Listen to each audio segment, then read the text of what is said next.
بہت پیاس لگی ہے، جلدی سے پانی بھر کر لاؤ۔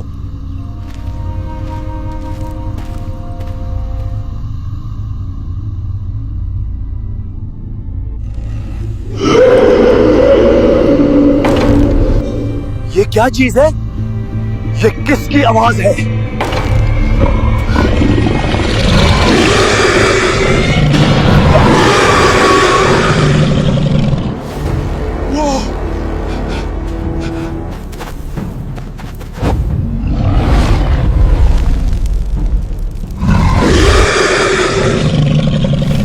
نادان انسانوں، جانتے نہیں یہاں آنا موت کو دعوت دینا ہے۔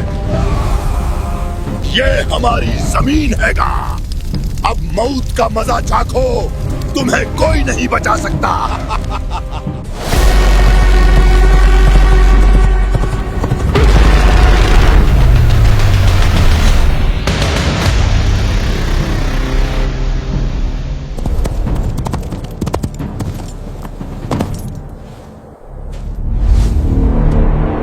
کون ہے تو جو ان ماری ہوئی لاشوں کے بیچ اپنی موت لینے آیا ہے؟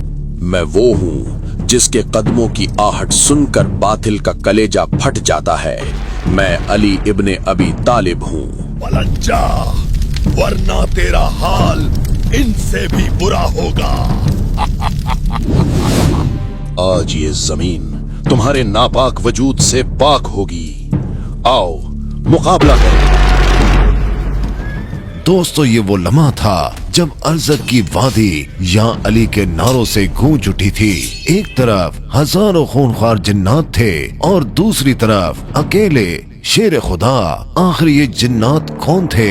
نبی کریم صلی اللہ علیہ وآلہ وسلم نے حضرت علی علیہ السلام کو ہی کیوں بھیجا اور کنویں کے اندر کیا ہوا؟ آئیے جانتے ہیں پوری کہانی۔ ناظرین گرامی، تاریخ اسلام میں حضرت امام علی علیہ السلام کی بہادری، طاقت اور شجاعت سے ہر کوئی واقف ہے۔ میدان جنگ ہو یا خیبر کا دروازہ، شیر خدا نے ہمیشہ ناممکن کو ممکن کر دکھایا۔ تاریخ میں مولا علی کی بہادری کے بے شمار واقعات ملتے ہیں، لیکن آج ہم جس واقعے کا ذکر کرنے جا رہے ہیں وہ شاید انسانی عقل سے پرے ہے۔ یہ جنگ زمین پر نہیں بلکہ زمین کے اندر لڑی گئی تھی۔ یہ مقابلہ انسانوں سے نہیں بلکہ جنات کے سردار اور اس کی خوفناک فوج سے تھا۔ آخر وہ کون سی جگہ تھی؟ علی علیہ السلام نے جنات کو کیسے شکست دی اور کربلا سے اس واقعے کا کیا تعلق ہے؟ آئیے جانتے ہیں۔ واقعہ کچھ یوں ہے کہ ایک مرتبہ اللہ کے پیارے نبی حضرت محمد صلی اللہ علیہ وآلہ وسلم ایک سخت جنگ سے واپس لوٹ رہے تھے۔ راستے میں لشکر اسلام کا گزر ایک اجار اور ویران بستی سے ہوا۔ اس جگہ کی ہواؤں میں ایک عجیب سا خوف تھا۔ نبی کریم صلی اللہ علیہ وآلہ وسلم نے صحابہ کو بتایا کہ اس جگہ کو وادی ارزق کہتے ہیں۔ معلوم ہوا کہ یہاں ایک ایسا قدیم کنواں ہے جس میں وہ سرکش جنات رہتے ہیں جنہیں حضرت سلیمان علیہ السلام بھی قابو میں نہیں کر سکے تھے۔ یہ وہی منحوس جگہ تھی جہاں یمن کے بادشاہ طوبہ کے 10,000 سپاہیوں کو انہی جنات نے مار دیا تھا۔ رسول خدا صلی اللہ علیہ وآلہ وسلم نے حکم دیا کہ لشکر یہیں رک جائے۔ پیاس کی شدت بڑھ چکی تھی، لہٰذا آپ صلی اللہ علیہ وآلہ وسلم نے اپنے 10 بہادر صحابہ کو چن کر حکم دیا کہ اس کنویں سے پانی لے کر آئیں۔ حکم ملتے ہی 10 صحابہ اس کنویں کی طرف بڑھے، لیکن جیسے ہی وہ کنویں کے قریب پہنچے زمین ہلنے لگی۔ کنویں کے اندر سے ایک نہایت خوفناک اور ہیبت ناک جن باہر نکلا۔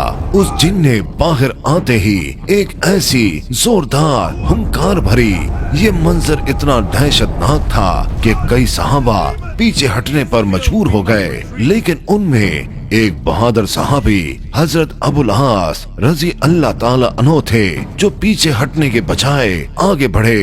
انہوں نے مقابلہ کرنے کی کوشش کی، لیکن وہ جن طاقت میں کہیں زیادہ تھا۔ देखते ही देखते हजरत अबुल आस शहीद हो गए। इस सूरत हाल को देखते हुए हजरत जिब्राइल अलैहिस्सलाम नाजिल हुए और अल्लाह का पैगाम लेकर आए। उन्होंने फरमाया, ऐ अल्लाह के नबी, किसी और को भेजने की बजाय अलम अली इब्ने अबी तालिब को दीजिए। ये सुनकर हुजूर सल्लल्लाहु अलैहि वसल्लम ने मौला अली को तलब किया। अली अलैहिस्सलाम के चेहरे पर वही सुकून था जो हर जंग में होता है। नबी करीम सल्लल्लाहु अलैहि वसल्लम ने अली अलैहिस्सलाम को रवाना किया और हाथ उठाकर दुआ फरमाई, ऐ अल्लाह, हर बार की तरह इस बार भी अली को कामयाबी अता फरमा। शेर खुदा उस कुएं की तरफ रवाना हुए। जैसे ही आप वहां पहुंचे, वही खौफनाक जिन फिर बाहर निकला और गरजने लगा। उसने सोचा ये भी कोई आम सिपाही है, लेकिन इस बार सामने कोई आम इंसान नहीं था। हजरत अली अलैहिस्सलाम ने बुलंद आवाज में फरमाया, मैं अली इब्ने अबी तालिब हूँ। मेरा अमल जिन्नातों को काबू करना है। नाम सुनते ही उस जिन ने मौला अली पर एक जबरदस्त हमला किया, लेकिन आपने उसका वार रोका और अपनी जुल्फकार के एक ही वार से उस जिन के 2 टुकड़े कर दिए।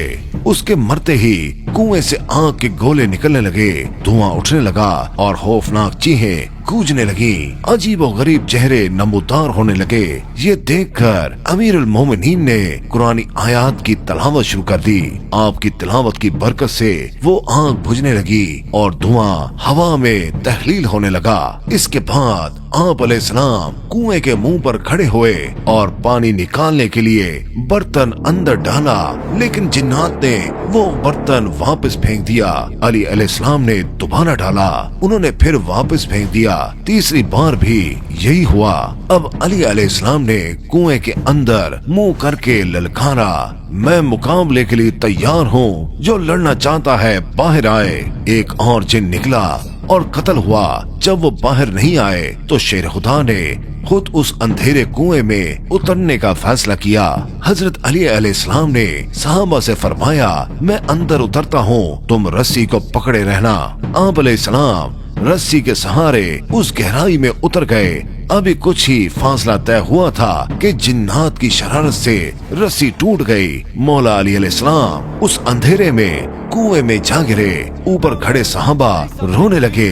उन्हें लगा कि अली अलैहिस्सलाम शहीद हो गए, क्योंकि रास्ता बंद हो चुका था। लेकिन तभी कुएं के अंदर से तलवार चलने और जिन्नात के चीखने की आवाजें आने लगी। एक अकेला शेर हजारों जिन्नात पर भारी पड़ रहा था।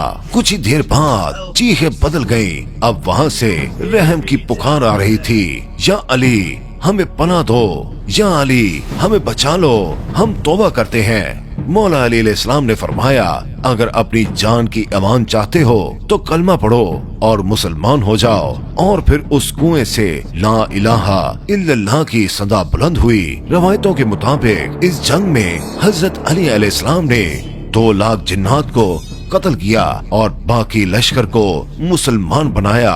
जब हजरत अली अलैहिस्सलाम फातिहाना अंदाज में बाहर तशरीफ लाए तो आपने बताया कि जिन्नात मुसलमान हो चुके हैं। आपने उन्हीं में से एक जिन को उनका सरदार मुकर्रर किया, जिसका नाम जाफर जिन था। तारीख गवाह है कि ये वही जाफर जिन था जो सालों बाद मैदान करबला में भी नजर आया। जब इमाम हुसैन अलैहिस्सलाम ने सदा बुलंद की तो जाफर जिन अपने लश्कर के साथ करबला पहुंचा। उसने रोते हुए इमाम हुसैन अलैहिस्सलाम से अर्ज की, मौला हुक्म दे तो इन यजीदियों को अभी मिट्टी में मिला दें। मगर इमाम हुसैन अलैहिस्सलाम ने उसे रोका और फरमाया, नहीं जाफर, ये मेरी आजमाइश है, मैं गायब की मदद से जंग नहीं जीतना चाहता। तो दोस्तों, ये थी वो अजीमुल शान जंग जिसे बिरुल आलम कहा जाता है, जहां हैदर करार ने साबित किया कि ताकत तादाद में नहीं बल्कि ईमान और शुजात में होती है। अगर आपको मौला अली अलैहिस्सलाम की शान में ये वाकया पसंद आया हो तो कमेंट बॉक्स में या अली जरूर लिखें और इस वीडियो को जरूर शेयर करें। अब तक के लिए बस इतना ही। इंशाल्लाह अगली वीडियो में आपसे मिलते हैं। अल्लाह हाफिज।